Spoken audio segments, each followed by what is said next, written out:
Ayan, ako'y nagmamadali. Kasi ang autobus ay 3:25, so 3:20 na.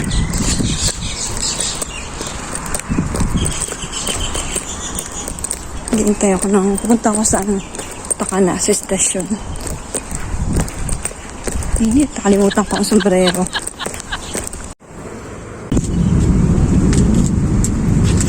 Natanaw ko na yung autobus.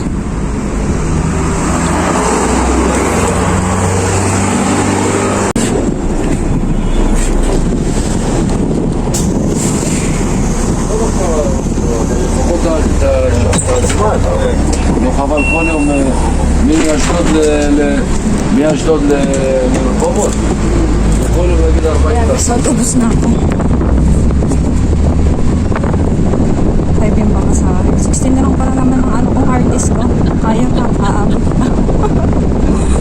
My gosh, ulit na gamit eh. Sarap dito ang hawak.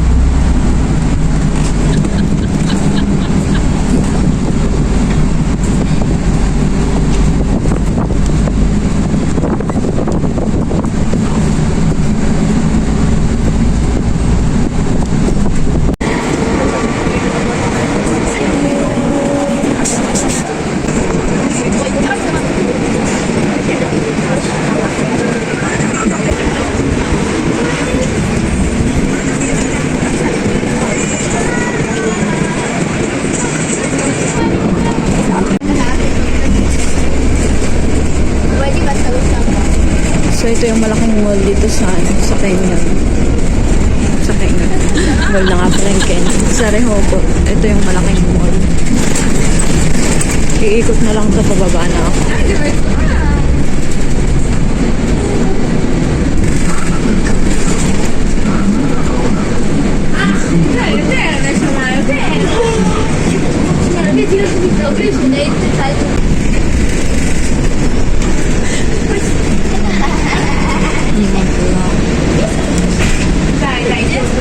Tada! I'm here na.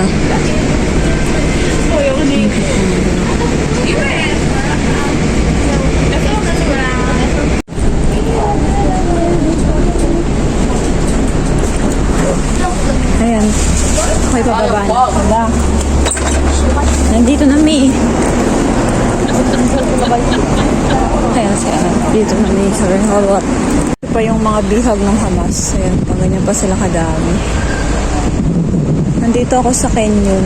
Kenyon sa salita nila, sa English is mall.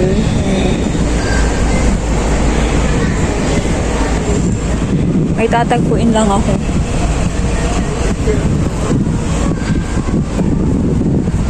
Si ate ang katagpo ko. So yan, may kinuha lang kasi ako kay ate and then naghiwalay na rin kami. So inaaya niya nga ako mag-ikot-ikot muna. Sabi ko is hindi na kasi nga ang next na autobus is 5:45. Kasi nga mga 45 minutes din yung biyahe ko pauwi dun sa aking workplace.